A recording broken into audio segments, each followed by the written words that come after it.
J'ai rencontré Eddie à Montréal, on s'est rencontré... Non, à Paris, je crois, la première fois. fois. Ouais, à Paris, la première fois que je suis venu jouer. C'est quand, en 2009. Ouais, peut-être. Ouais. Il y a eu trop de weed entre temps, je sais plus rien, moi, je demande toujours aux gens. En 2009, c'était un plateau assez spécial qui m'a un peu traumatisé. C'était non, c'était au Café Oscar. Ok. Et oh, waouh! Au Café Oscar, et je pense qu'à cette époque-là, le stand-up n'était pas encore ce que c'est aujourd'hui à Paris. Je peux te confirmer. Tellement que moi, tellement d'accent, frère. Je suis monté. Le gars déjà, il voulait pas me faire jouer. Il m'a fait jouer à la dernière minute. Il m'a dit tu veux jouer? Vas-y, monte sur scène, c'est toi le premier. Il n'y avait pas de réchauffement, il me fait monter sur scène et comme un con, j'ai cherché le micro pendant genre... et il n'y avait pas de micro, il n'y avait rien. Donc, c'était longtemps de ouf. Ouais, à l'époque, on nous interdait le micro au Café. Ouais, je m'en souviens, moi, quand j'ai commencé, il n'y avait pas de micro, ça me rendait ouf. Ouais, ça fait 10 ans quand même, ça passe vite. C'est fou, hein. Ouais. On est encore là, hein. Bah ouais, 10 ans. 10 ans qu'on se connaît. Et moi, vous savez comment je l'appelle? The GOAT.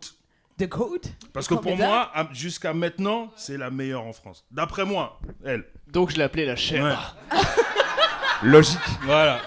The GOAT. Parce que c'est la meilleure. The greatest of all time. Vraiment. Chèvre soignant, mon pote. Je sais pas si c'est ça son... Mais ça me fait super plaisir, Matt. Non, mais c'est vrai. Merci, c'est pour ça que je l'ai invité en fait. Hein, non, mais je dis ça parce que quand t'as tourné ton Netflix, j'étais là, t'as fait ça à Montréal. Ouais.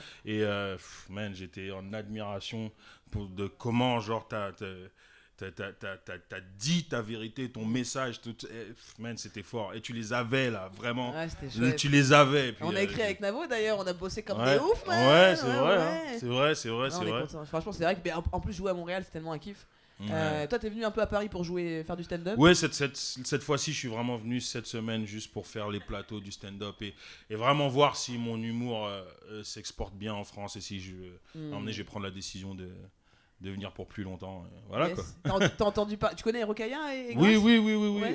Grace, non, toi, je ne connaissais pas. Rokhaya, oui, je la connaissais. Pas personnellement, mais je la connaissais justement par rapport à plusieurs choses que j'ai vues, puis dans les débats, et justement comment aussi, The goat too. Yeah, the goat too. Voilà, puis Navo, on se connaît depuis aussi. Hein? Voilà, et puis voilà. Lucien? Non, on se connaissait Lucien? pas.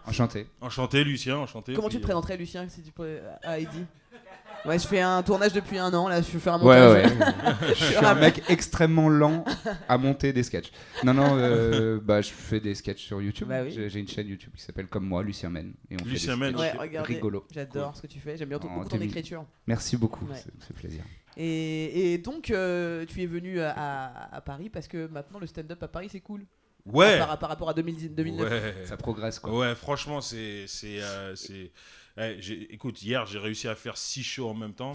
Ce qui avant n'aurait pas été possible sur Paris. Non, impossible. Et ça fait vraiment plaisir. Même là, je quitte ici, je vais en faire un autre et tout ça. Et c'est vraiment genre, ça permet aux humoristes d'évoluer tellement vite. Et dans le fond, Paris a le potentiel de faire ce que New York fait aussi, quoi. Ouais, c'est juste que New York, c'est là depuis tellement de décennies, mais voilà, quoi. Il me semble que quand je t'ai rencontré, t'avais un sketch au début qui parlait de racisme, justement, non? Ouais, le sketch qui m'a fait connaître beaucoup, c'est justement où est-ce que je critiquais la bande dessinée Tintin en Congo en tant que Congolais. Ouais. Et c'est ça qui m'a fait vraiment connaître du grand public québécois. Je me rappelle, t'avais la grande couverture de Tintin en Congo. La grande couverture. Il a imprimé un truc énorme. Ouais, on en parle ou pas? Ouais, voilà. J'ai imprimé, on va en parler, c'est sûr. Et je sais que même à cette époque-là, quand on avait fait un spectacle, c'est juste pour rire qui m'avait invité ici. C'était un spectacle qu'on avait fait sur Montmartre, sur les escaliers en plein air et tout. Et je me rappelle que... Fête des vendanges. Ouais, voilà, exactement. En fait, moi, je suis né, j'ai grandi ici. C'est jusqu'à l'adolescence, j'ai déménagé à Montréal avec ma mère. Ouais, voilà. Exact, un vrai avenir. Et puis, mais ma famille était ici, ils étaient là au spectacle. Et eux, ils étaient très choqués que je dise tout ça. Ah bon? Ouais. Mon oncle, il m'a quasiment engueulé.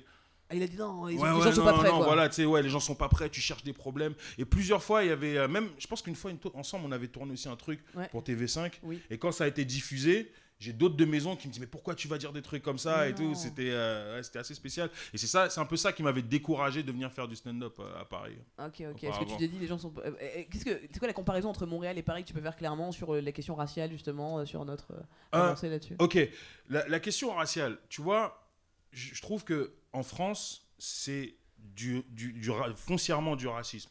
Quand tu arrives au Québec... Il n'y a même pas de question possible. Ouais, non, c'est ça. Parce que dans le fond, la France c'est un pays colonisateur et donc ça fait partie de son système de son ADN, tu veux dire même. Voilà, de son ADN, tu sais, toute sa richesse repose là-dessus quasiment, tu comprends? Tandis que le Québec, est-ce que c'est un petit peu plus subtil pour le Québec en particulier et non le Canada. Surtout le Québec, c'est que c'est beaucoup plus de la xénophobie que du racisme. Tu comprends? D'accord. Et souvent ça vient quand tu as affaire avec un peuple qui a eu une certaine forme d'oppression et qui vient juste de retrouver sa liberté, tu comprends? Et c'est ce qui s'est passé avec les Québécois par rapport à la domination des Anglais. Et alors, une fois que tu viens juste de la retrouver, tu as très peur de la perdre. Et ça, c'est le Québec. Et j'ai trouvé les mêmes symptômes, surprenamment, en Afrique du Sud. Aussi, où est-ce que la xénophobie en Afrique du Sud est énorme par rapport aux autres pays africains. Quand tu viens d'un autre pays d'Afrique, les Sud-Africains peuvent être très, très... même que genre il y avait des cas où est-ce que les Nigérians, les Congolais, même les Ivoiriens, les Camerounais qui pouvaient se faire tuer comme ça bêtement dans la rue. C'est très virulent. Ouais, il y a eu beaucoup d'incidents comme ça. Mais c'est vraiment, tu viens de te retrouver ta liberté et tu as peur de la laisser partir. Donc c'est ça un peu Mais le système même, la différence entre le Canada que j'ai constaté avec la France, c'est que le système d'immigration, l'accueil est totalement différent. J'ai l'impression que quand on t'accueille à Montréal, au Canada, on te dit bienvenue avec ta culture, puis tu vas prendre aussi la nôtre, puis on va mélanger tout ça en fait, mais on te dit pas genre les moutons dans les baignoires, faut arrêter. Hein. Et bienvenue en France. Tu vois, le Québec, peut-être parce que justement le Québec c'est des francophones, mais le Québec est beaucoup plus comme ça, tandis que le Canada n'est pas comme ça. C'est vrai, le Québec. Le Canada est vraiment moins comme ça, mais ce qui est très traître aussi, parce que quand tu arrives au Canada, tu as l'impression que mais le Canada, mais non, le racisme n'existe quasiment pas.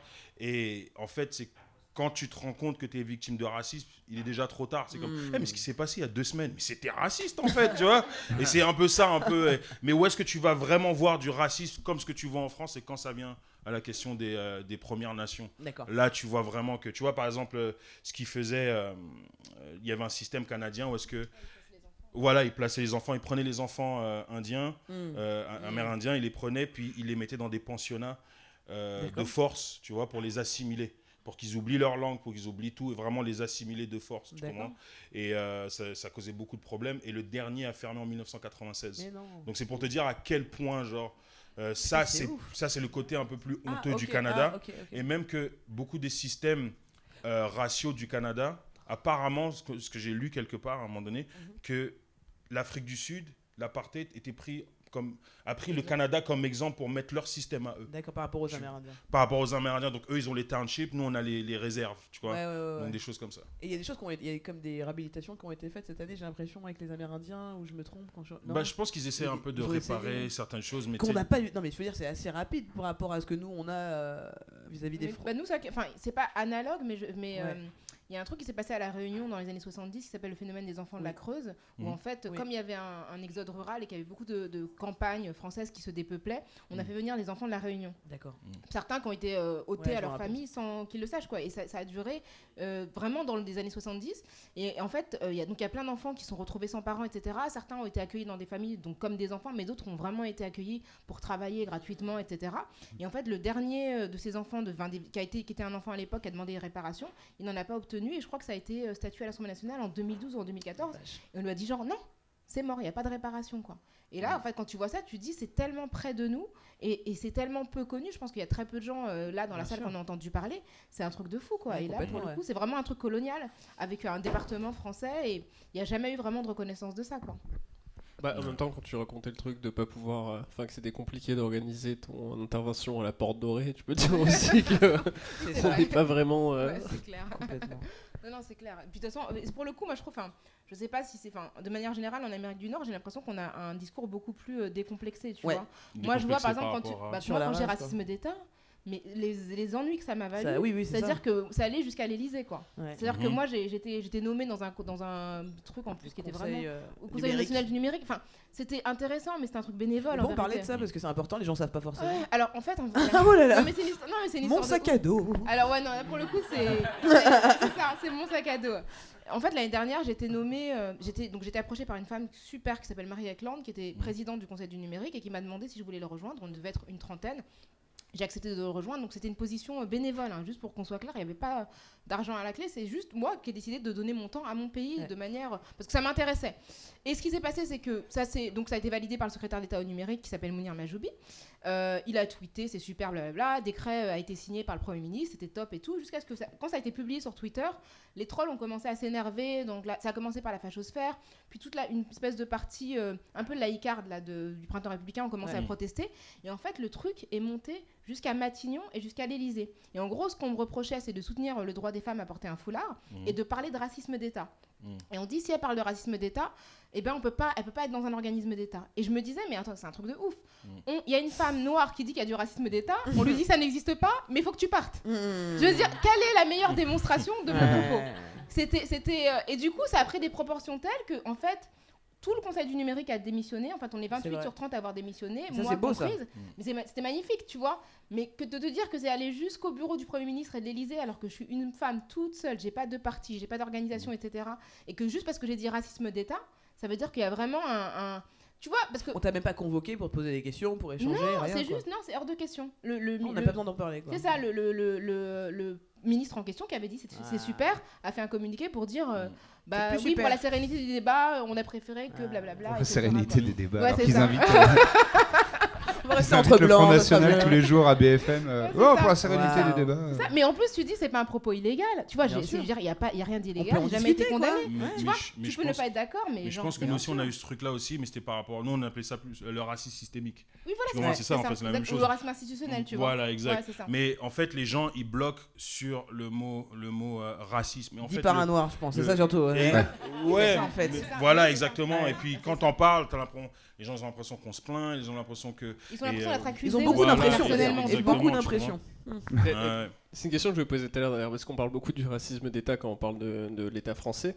Mais quand on parle de racisme systémique, par exemple, c'est clairement global, tu vois. Enfin, on a vraiment un problème de fond, genre sur les sites. Quand tu vois l'Europe maintenant, tu sais, quand on dit la France est raciste, c'est surtout le monde est raciste, en fait. On a vraiment une... Bah oui, ça y est, le monde est raciste. Mais en fait, c'est de dire que l'histoire a été structurée comme ça, c'est-à-dire que la position dominante économique des pays occidentaux, elle est vraiment liée à une histoire qui était une histoire d'exploitation et de domination, et de faire comme c'était normal. Enfin, je sais pas, quand tu prends un pays comme les Pays-Bas, c'est un tout petit pays qui n'a rien. La seule raison pour laquelle ce pays est aussi riche, c'est son histoire coloniale. Et qu'on fasse comme si c'était normal que les Pays-Bas soient aussi riches, et que finalement, quand on regarde le continent africain, c'est matériellement le continent le plus riche en termes de ressources, qui a les habitants les plus pauvres. Ça veut dire que l'argent de l'Afrique va ailleurs. Et tu vois, de refuser de dire que nous, d'une certaine manière, mais nous tous, même moi qui suis d'origine africaine, on vit bien grâce au fait que d'autres gens vivent mal. T'es obligé de te dire que ça vient de là et que c'est ça le côté systémique en fait, tu vois. Puis des fois, même à un moment donné, j'étais venu à cette réflexion dernièrement, puis c'est juste parce que je suis allé au Congo au mois de janvier dernier pour la première fois après 25 ans, ça faisait longtemps que j'avais pas été. Et je regardais ça, puis ma mère elle avait perdu son passeport et là on devait aller à l'ambassade canadienne le faire remplacer, tout ça.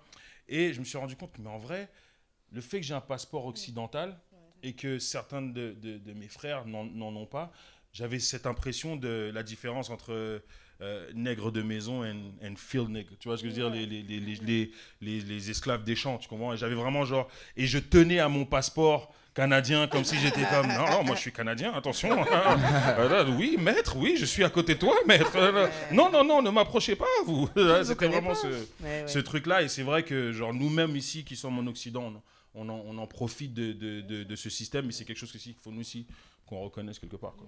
Et je me suis toujours demandé si c'était pas une approche plus facile pour des gens qui comprennent pas vraiment si tu dis racisme d'État ou de dire tout simplement en fait c'est qu'on est dans un système capitaliste qui est vraiment en train de faire la promotion du racisme dissimulé, tu vois, et qu'on passe un petit peu toujours à côté de ça. J'ai l'impression dans les débats quand on le rapproche par exemple pour le truc de Décathlon, des trucs comme ça, c'est des problèmes qui sont intrinsèquement liés à la façon dont on a monté notre société, tu vois, et pas forcément...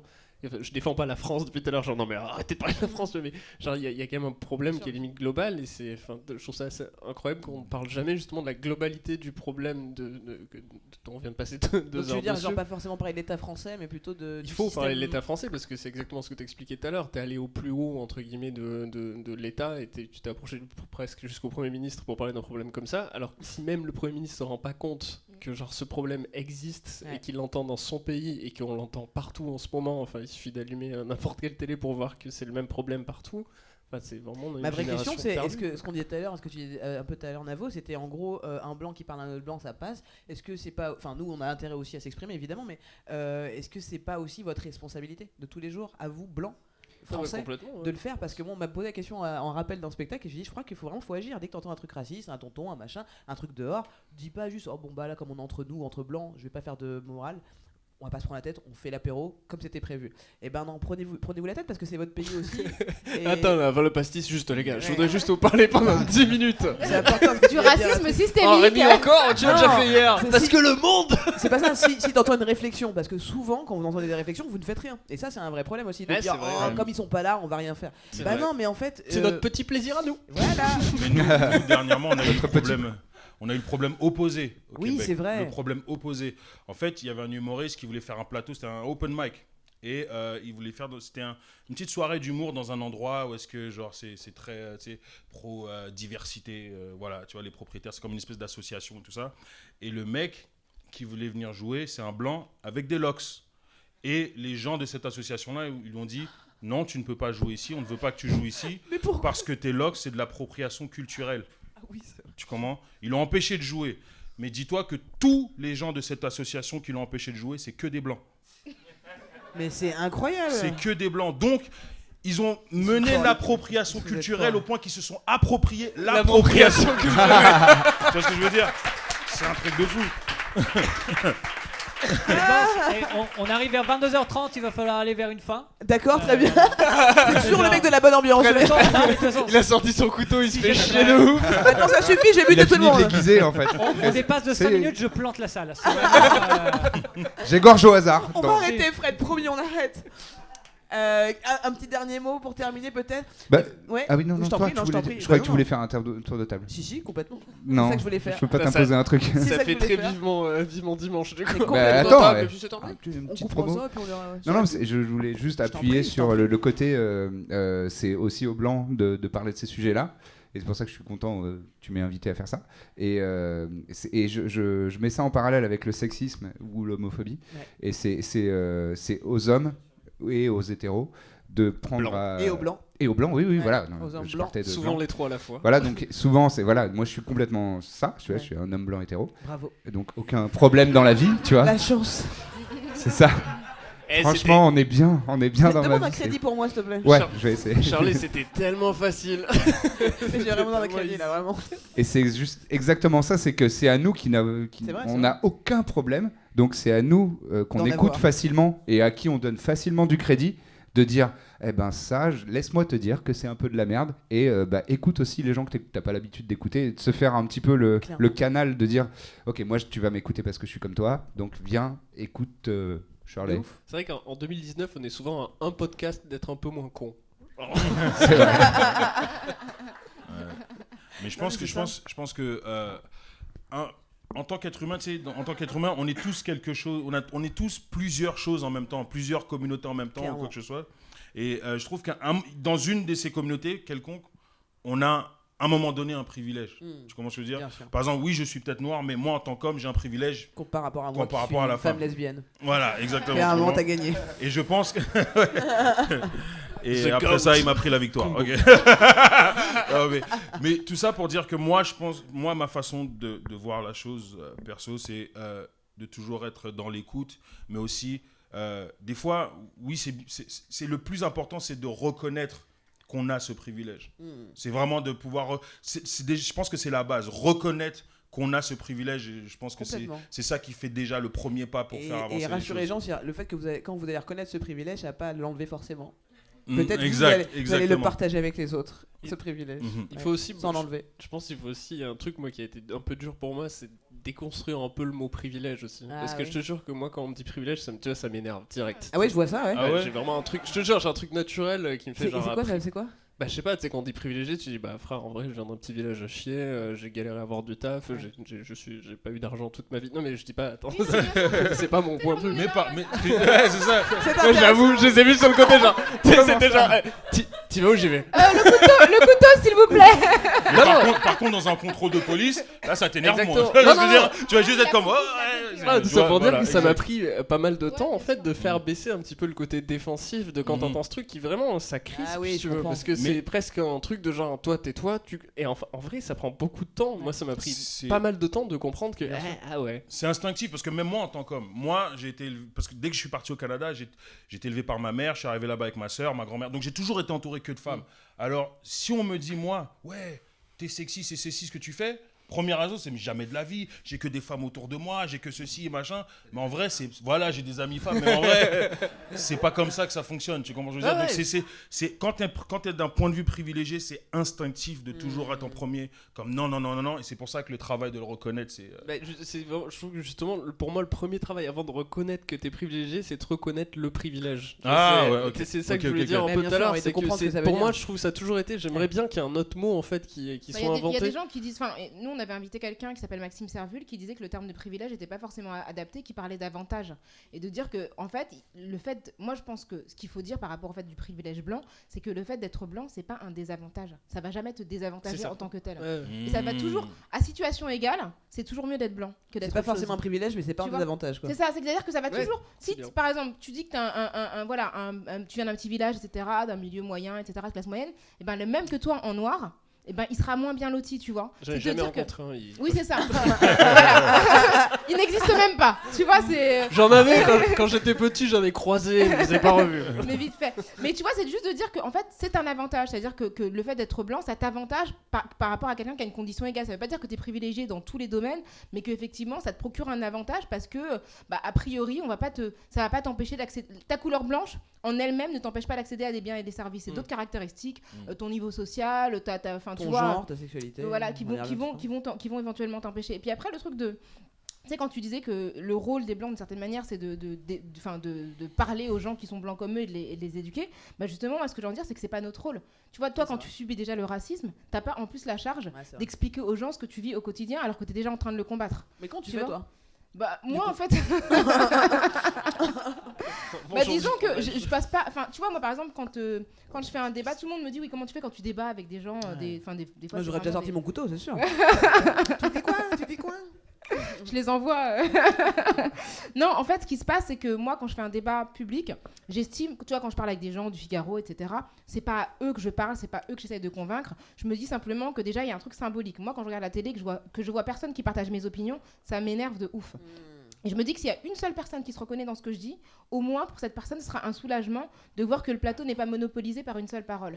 Et donc, je parle pas aux gens autour de la table parce que j'ai aucun espoir sur le fait que je vais les convaincre, mais je parle aux gens qui me regardent et qui éventuellement se reconnaissent dans ce que je dis. C'est ça qui me motive. Sinon, franchement, c'est clair, tu renverses la table et tu te bats, tu vois. Parce que c'est, tu vois... Comme Fred. J'aimerais bien le voir renverser une table. J'ai hâte. Je te jure, le dernier débat que je vais faire, je pense que ça va finir en embrouille. Quand j'aurais plus rien à perdre. Débat. Drop the mic. C'est clair. En tout cas, moi je te félicite parce que tu as un sang-froid incroyable quand même avec tout ce que tu prends dans la gueule. Moi, une des premières choses que je t'ai dit sur internet quand on s'est parlé, c'est quoi qu'il se passe, je suis avec toi. Merci. Parce que je sais ce que c'est de se prendre des trucs dans la gueule quand t'as rien demandé, que tu fais juste des belles choses quoi, et que les gens sont et franchement, je suis avec toi, ever, forever. Merci. Même si tu dis logo nazi, je suis là. Je te rassure, je le dirai pas. Ça me rassure quand même parce que je n'ai pas chaude. En écoutant ton podcast, après, je me disais vraiment que je pense que c'est un podcast qui pourrait tuer Zemmour. Tu sais, s'il l'écoute, je pense qu'il pourrait faire un AVC. J'avais pas dû penser, j'imagine. Bruno, un petit truc à dire, Navo Bruno, je peux t'appeler Navo Bruno, on s'en fout. Hein. Tu m'appelles comme tu veux. Bah ouais, comme tu peux même m'appeler comme tu m'appelles en privé. Chérie. On est sur France 2. Joseph, je suis sûr, elle l'appelle Joseph en privé. Non, mais... Je peux t'appeler Joe. J'ai pas grand chose à dire qui n'a pas déjà été dit, à part que si en fait, moi il y a une particularité, c'est que moi aussi je suis un homme blanc, hétérosexuel, cisgenre, et je suis riche aussi. C'est-à-dire que moi non. J'ai atteint un nouveau stade où en fait maintenant c'est bon, j'ai tous les privilèges. Il y en a pas un que j'ai pas. Et j'arrive de cet endroit-là, de notre monde à nous, tu vois, tel un espion qui est venu pour vous porter la bonne nouvelle, qui est faut nous frapper. Non mais vraiment, ça veut dire qu'il n'y a rien qu'on entend à part la violence. C'est le seul truc qui nous fait peur. Non mais pour de vrai. Ce que je veux dire, c'est qu'il y a beaucoup de blancs qui disent aux gens qui sont victimes de racisme, de sexisme, etc. Genre, calmez-vous, arrêtez tout sauf la violence. Pourquoi on dit ça ? Parce que tant qu'il n'y a pas de violence, nous on est dans la même position en fait. Tout va bien. Et donc en gros il y a ce truc de... Ok, réfléchis. J'aime mettre j'aurais dû les frapper. Martial. Mais bon sang, j'aurais dû les frapper. Et pour de vrai, on ne comprend que les coups de pression. Mais c'est vrai, mais comment on fait ça ? On peut pas mettre des coups de pression. Non mais c'est tout le problème. Mais en tout cas, là je le caricature, mais c'est pour dire ne vous excusez pas d'être en colère. Ouais. Parce qu'en gros, c'est exactement ce qu'on essaye de faire. C'est de dire, dès que vous êtes en colère, genre, voilà, dès qu'une féministe crie, dès que quelqu'un de non-blanc crie, on dit, voilà. On peut pas parler. Le problème, c'est que c'est fatigant, la colère. Moi, des fois, à la longue, j'ai dû, des fois, juste fermer les yeux sur certains débats ou juste décider de ne pas le faire parce que, tu sais, surtout moi qui vis en Amérique du Nord, au bout d'un moment, je me suis rendu compte où est-ce qu'il y avait une année où est-ce que tout le matériel que je faisais était sur des choses comme ça et je sentais qu'on m'appelait moins, j'avais moins de shows, j'avais moins de gigs. Et c'est pas parce que... C'est parce qu'il y avait trop de colère dans ce que je faisais et j'avais pas le moyen de le diffuser. Et je me suis rendu compte que nous, en Amérique du Nord, surtout avec ce qui se passe avec les flics, avec tout ça, genre, il y avait pendant au moins les 3-4 dernières années, chaque jour sur Facebook, tu avais une image d'un noir qui se faisait buter par les flics. Et ça commence à venir en France, c'est un problème. Chaque jour. Et c'était toujours des trucs horribles qui jouent sur toi et qui te mettent en colère. Mais passer du temps en colère comme ça, c'est super dur. Et franchement, des fois, on a besoin d'avoir ce moment où est-ce qu'on est capable de se sentir mieux et d'avoir ce qu'on appelle un safe space. Tu vois ce que je veux dire aussi. Donc, mais c'est ton choix. C'est ton choix, c'est pas le mien. En fait, le seul truc que je veux dire... Non, c'est-à-dire, c'est pas moi qui t'impose ce choix de te dire ne sois pas violent. C'est toi qui décides d'être violent ou non. Mais c'est pas à moi de te dire que si t'es violent, t'as pas le droit de parler. Parce qu'en fait, c'est le meilleur moyen de tenir tout le monde. Parce que pendant ce temps-là, nous, on fait du jet ski. En fait, ce que tu dis, c'est pas que je dis que tu fais du jet ski. Non, je sais bien. C'est vraiment juste. Il y a le côté vraiment où est-ce que genre c'est très difficile. Très difficile. Il y avait un truc que je disais là-dessus où je disais nous les blancs, on aime bien les noirs quand ils ont des lunettes. Mais c'est vrai, si on voit un noir avec des lunettes, on dit c'est cool parce qu'il doit être pacifique. Pourtant Malcolm, on dit il va défendre ses droits, mais sans nous taper. Et pendant ce temps-là, nous tout va être pareil qu'avant en fait. Il va juste parler et on va dire c'est un propos intéressant, je ne suis pas d'accord. Voilà. Mais en attendant, on garde nos privilèges. Et c'était juste, c'est important parce que je pense que. C'est vrai que c'est important qu'on soit légitime d'avoir une colère, c'est sûr. C'est ça. Et quand Lucien dit que notre rôle, comme on disait tout à l'heure, c'est de transmettre le message à ceux qui. C'est parce qu'en fait, à nous, ils peuvent pas dire calme-toi. Tu vois, pourquoi tu t'énerves ? Parce qu'on déjà s'énerve pas, on est déjà dans leur camp. Et on leur dit c'est pas normal ce qui se passe là-bas. Mais nous, on est incapable de le dire si avant ça, on n'a pas entendu votre colère. Et moi, par rapport à ce que tu disais sur la colère, je pense que ce qui est bien aujourd'hui, c'est de pouvoir s'organiser. Je parle pour les Asiatiques aussi, parce qu'on dit qu'on n'entend pas beaucoup parler. Chaque fois que je parle à un journaliste, il me dit « Mais il y a un éveil de la conscience ». Je dis « Mais il n'y a pas d'éveil. Toi, tu viens de découvrir ça, tu penses qu'on vient de se réveiller. » Mais en fait, non. Il y a plein de gens avant nous, avant moi, avant d'autres gens qui ont parlé, mais c'est juste qu'on n'était pas assez organisés pour faire entendre cette colère-là de manière continue. Aussi, assez en confiance, parce que nous, on est aussi de la génération, on est là, on a eu l'école là, mes parents, moi, ils sont pas nés ici, donc ils sont arrivés avec des idées, mais pas forcément la confiance de dire c'est vraiment mon pays. Il y a un truc un peu inconscient comme nous, c'est vraiment notre pays. J'ai ma carte, je l'ai pas demandé à la mairie, je l'ai eu direct. Et donc j'ai fait l'école ici, machin, donc je me sens clairement française. Et clairement, c'est pour ça d'ailleurs, je pense qu'on t'en parlait dans une interview de dire tu veux pas déménager aux États-Unis, ils m'ont demandé est-ce que tu veux faire une carrière aux États-Unis, etc. Je fais non, en fait, le plus grand kiff, c'est que c'est là où t'es né, où il y a des problèmes. Quelqu'un est mort certainement. Non mais là où t'es né, là où il y a des problèmes, c'est là qu'il faut rester pour se battre. Et c'est tout un. Moi j'aime mon pays pour ça parce que il y a plein de trucs à y faire aussi quoi. C'est un chantier quoi. Il y a du boulot, faut mettre sa salopette, faut y aller quoi. Je pense que je vais utiliser mon privilège blanc pour mettre fin au podcast. Avec plaisir Fred. Yes. Je pense qu'on peut applaudir avec vraiment beaucoup de chaleur les invités d'aujourd'hui. Navo, Rokhaya Diallo, Grassley, Eddie King et Lucien Men. C'était Vivement Dimanche avec Michel Drucker. Tu connais ?